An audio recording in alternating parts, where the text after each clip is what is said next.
मुंबई 2018, एक शहर जो कभी नहीं सोता, सपनों और संघर्षों का एक जीवंत मिश्रण। दादर स्टेशन के केओस के बीच, जहां हर पल एक नई कहानी जन्म लेती है, 10 साल का राजू इस आपाधापी में एक छोटा सा चेहरा भीड़ में से निकलकर अपनी जिंदगी चलाने के लिए चमेली के हार बेचता है। उसकी छोटी उंगलियां तेजी से काम करती हैं, हर हार के साथ एक उम्मीद जुड़ी होती है। उसका परिवार एक छोटे से गांव से आए माइग्रेंट हैं, बेहतर भविष्य की तलाश में शहर आए, जो रोज स्ट्रगल करते हैं 2 वक्त की रोटी जुटाने के लिए, एक अदद छत के लिए। उसका बाप एक मजदूर है जो शहर के ऊंचे इमारतों को बनाने में अपना पसीना बहाता है। उसकी मां अपनी तबीयत ठीक ना होने के बावजूद फूल पिरोती है, परिवार को सहारा देने के लिए हर दर्द सहती है। राजू का क्लासरूम प्लेटफॉर्म है, जहां जीवन के हर रंग देखने को मिलते हैं। उसके लेसन्स अजनबियों के चेहरे और उनके मूड हैं। हर चेहरा एक कहानी कहता है, हर मूड एक नया सबक सिखाता है।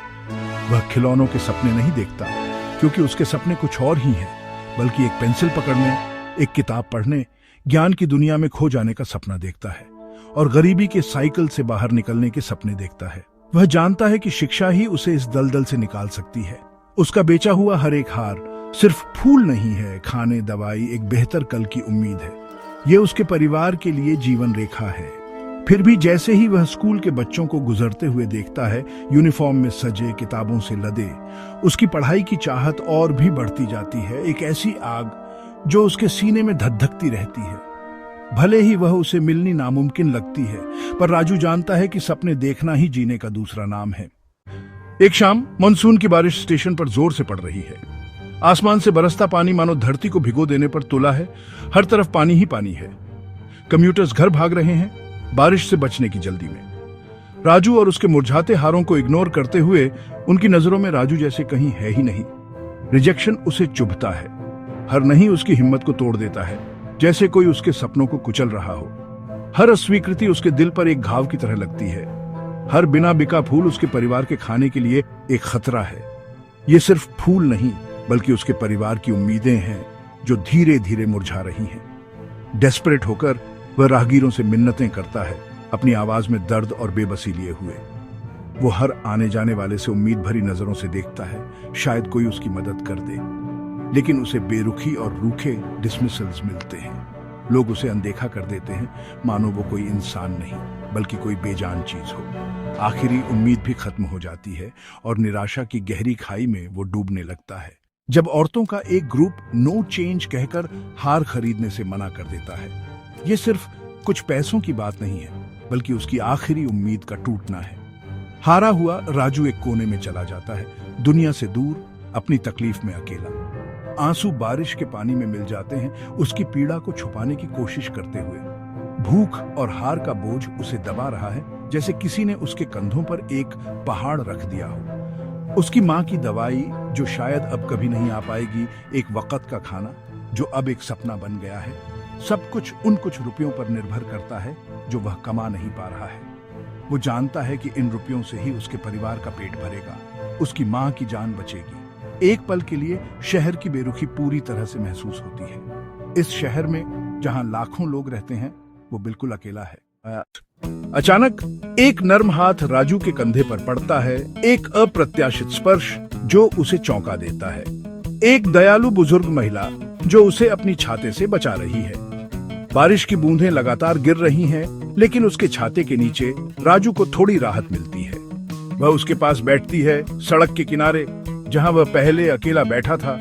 उसके सभी हारों की कीमत पूछती है, एक एक करके, जैसे कि वह सच में उनमें दिलचस्पी ले रही हो, और बिना मोल भाव किए उसे 100 रुपये का नोट देती है। राजू के लिए यह एक बड़ी रकम है। तुम्हें स्कूल में होना चाहिए, यहाँ नहीं, वह कहती है। उसकी आवाज में चिंता झलकती है। उसकी आवाज में वार्मथ है, एक ऐसी गर्माहट जो राजू ने बहुत समय से महसूस नहीं की थी। ओवरवेल्म्ड राजू बोल नहीं पाता, वह बस उस महिला को देखता रहता है। उसकी दयालुता उसे कई दिनों से मिली दयालुता से ज्यादा है। ये एक ऐसा एहसास है जिसे वह भूल चुका था। वह उसे घर तक छोड़ने की जिद करती है, जैसे कि यह कोई बड़ी बात ना हो। छाता उन दोनों को बचाता है, बारिश से और शायद दुनिया की कठोरता से भी। रास्ते भर वह उसके परिवार के बारे में पूछती है, उसके माता पिता, भाई बहन और घर के बारे में, और सपनों के बारे में पूछती है, वह क्या बनना चाहता है और वह क्या हासिल करना चाहता है। उसे एक वेंडर की तरह नहीं, बल्कि एक बच्चे की तरह मानती है, एक ऐसा बच्चा जिसमें क्षमता है और जिसे प्यार और मार्गदर्शन की जरूरत है। पहली बार राजू को लगता है कि उसे देखा गया है, उसकी पहचान है, उसकी अहमियत है। भीड़ में सिर्फ एक चेहरा नहीं, वह एक व्यक्ति है, एक कहानी है, एक भविष्य है। वह महिला मिसेस देशपांडे, एक रिटायर्ड टीचर, राजू के घर जाती है और उसके परिवार की मुश्किलों से भावुक हो जाती है। वह राजू को अपने इनफॉर्मल स्कूल में दाखिला दिलाने की पेशकश करती है, सारे खर्चों को कवर करते हुए, किताबें, यूनिफॉर्म, खाना। राजू के माँ बाप ओवरवेल्म्ड होकर मान जाते हैं। उनका नामुमकिन सपना अचानक पहुंच के अंदर आ जाता है। सोमवार को राजू स्कूल जाता है, स्टेशन नहीं, फूलों की बजाय एक स्लेट पकड़े हुए। वह जल्दी सीखता है, उसकी क्यूरियोसिटी और उम्मीद फिर से जाग जाती है। उसके चेहरे से चिंता गायब हो जाती है, उसकी जगह हंसी और सीखने की खुशी ले लेती है। दयालुता के एक काम ने उसकी जिंदगी का रास्ता बदल दिया है। सालों बाद राजू एक कॉन्फिडेंट कॉलेज स्टूडेंट है।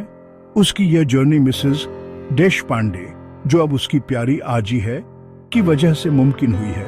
वह उनके स्कूल में वॉलंटियर करता है, अपने जैसे बच्चों की मदद करता है। कुछ के लिए वह इनविजिबल था, एक के लिए वह पोटेंशियल वाला एक बच्चा था।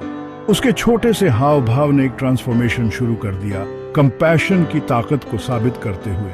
हम कई लोगों से मिलते हैं, लेकिन दयालुता का एक काम जिंदगी बदल सकता है। राजू की कहानी हमें याद दिलाती है, एक बड़े शहर में भी एक छोटी सी रोशनी बहुत बड़े अंधेरे को दूर कर सकती है।